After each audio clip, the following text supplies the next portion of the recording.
ورحمۃ اللہ وبرکاتہ۔ وعلیکم السلام۔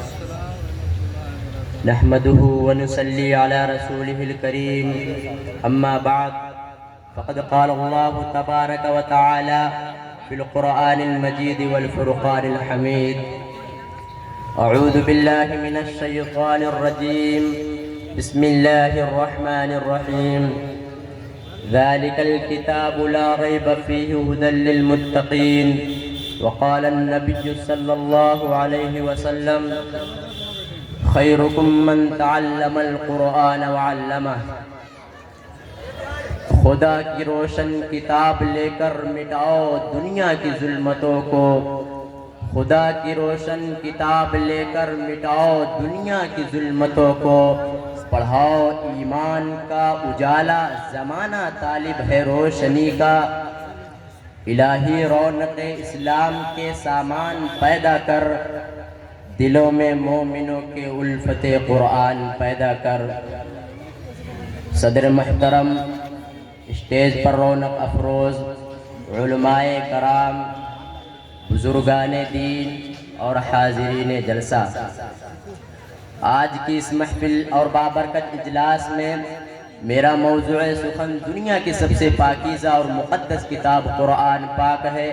ہمیں چڑھتے سورج کی طرح یقین ہے کہ اس کا ایک ایک حرف سچا اور صادق ہے۔ وہ قرآن پاک جس کی زبان مقدس، بیان مقدس اور جو فصاحت و بلاغت کا ٹھاٹھے مارتا سمندر ہے، جس کے متعلق ارشاد ربانی ہے، قرآن وہ کتاب ہے جس کے صادق اور برحق ہونے میں کوئی شک و شبہ نہیں، اور جس کے بارے میں محسن انسانیت حضور پاک صلی اللہ علیہ وسلم نے یہ ارشاد فرمایا: خیرکم من تعلم القرآن وعلمہ۔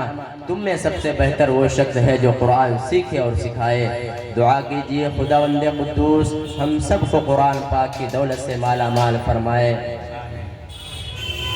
نوجوان دوستو، یہی وہ قرآن ہے جو رہتی دنیا تک کے انسانوں کے لیے سراپا ہدایت اور رحمت ہے۔ یہی وہ قرآن ہے جس نے پس مردہ قلوب کو تازگی بخشے۔ جی ہاں، یہی وہ قرآن ہے جس کے برکت سے جنات و شیاطین کا آسمانوں پر جانا بند ہوا۔ یہی وہ قرآن ہے جس کی برکت سے عزت و رفعت کے شامیانے گڑ گئے۔ یہی وہ قرآن ہے جو سچائی اور امانت داری کا درس دیتا ہے۔ یہی وہ قرآن ہے جس کی بدولت عمر فاروق رضی اللہ عنہ کو ایمان نصیب ہوا۔ یہی وہ قرآن ہے جس کی بدولت محبوب حقیقی کی رضا نصیب ہوتی ہے۔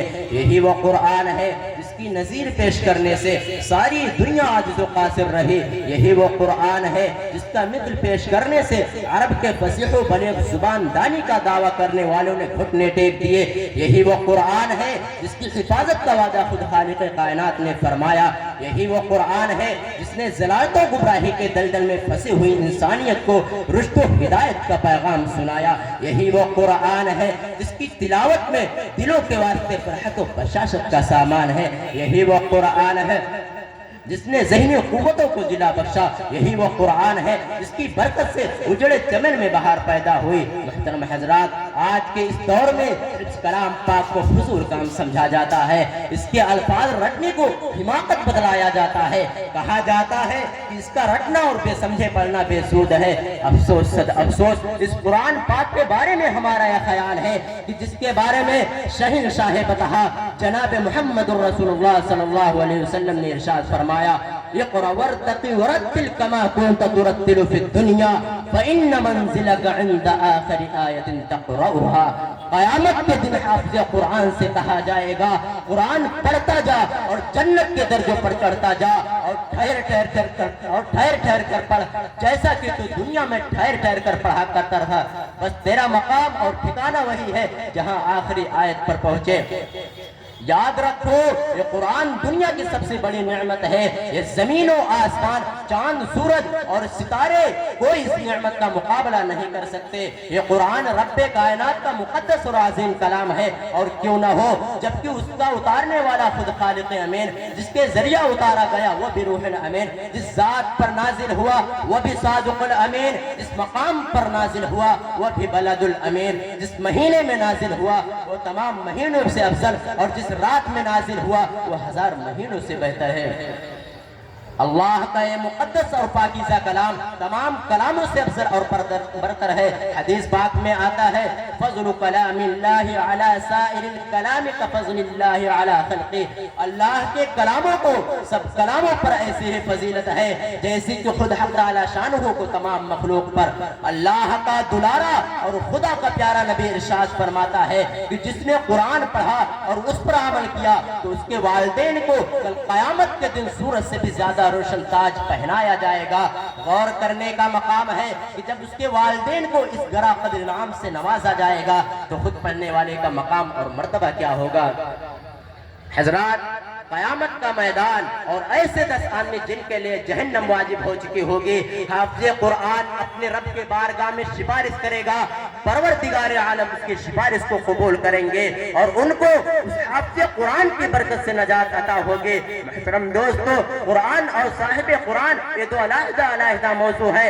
اگر میں یہ کہوں کہ یہ دونوں ایک ہے تو اس میں کلام نہیں ہے، قرآن بھی وہی ہے اور صاحب قرآن بھی وہی ہے۔ فرق کیا ہے؟ فرق یہ ہے کہ قرآن علم ہے، نبی عمل ہے، قرآن متن ہے، نبی تشریح ہے، قرآن اجمال ہے، نبی تفصیل ہے، قرآن کتاب میں اللہ کا کلام ہے، محمد چلتا پھرتا اللہ کا کلام ہے، قرآن بے مثال ہے کیونکہ جس پیغمبر پر اترا وہ پیغمبر بھی بے مثال ہے، قرآن لا زوال ہے، جس نبی پہ اترا وہ نبی بھی لا زوال ہے، قرآن کو پڑھ کر کوئی تھکتا نہیں ہے، محمد کو دیکھ کر کوئی تھکتا نہیں ہے، قرآن پڑھتے جاؤ، دنیا میں جتنی کتابیں پڑھتے ہو ایم اے کی کتاب ہے، بی اے کی کتاب ہے اور اسی طرح پرائمری کا نصاب ہے۔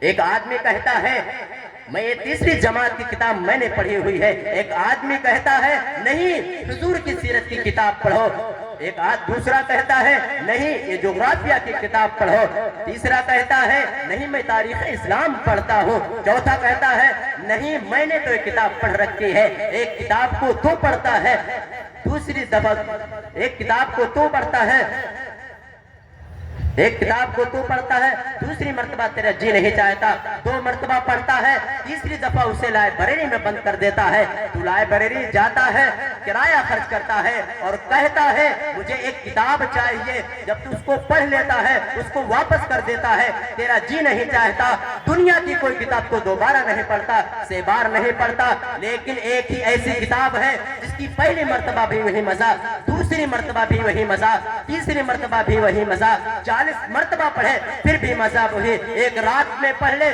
پھر بھی مزہ وہی، ساری رات پڑھے مزہ وہی، ساری دن پڑھے مزہ وہی، تراویح میں سنے مزہ وہی، نفلوں میں سنے مزہ وہی، منبر پر سنے مزہ وہی، تسبیح میں سنے مزہ وہی، قاری پڑھے مزہ وہی، حافظ پڑھے مزہ وہی، قرآن پڑھتا جا مزے میں کوئی تبدیلی نہیں، 40 مرتبہ بھی پڑھے گا تو عرش خدا بولے گا کہ دنیا کی کسی کتاب پر اتنا ثواب نہیں ملتا جتنا ثواب اس کتاب پر ہے۔ ایک پوری کتاب پڑھ لے کوئی ثواب نہیں، قرآن پاک کا ایک لفظ پڑھے 10 نیکیاں ملیں گے، 10 گناہ معاف ہوں گے، 10 درجے بلند ہوں گے، یہ تو پڑھنے والی کی بات ہے۔ میں خدا کی قسم کھا کر کہتا ہوں تو قرآن نہیں پڑھتا، قرآن سنتا ہے تجھے تب بھی ثواب ہے، قرآن دیکھتا ہے تجھے تب بھی ثواب ہے، جو بچہ قرآن پڑھتا ہے تو اس سے سینے سے لگائے گا تجھے تب بھی ثواب ہے، اس بچے سے محبت کرے گا تجھے تب بھی ثواب ہے۔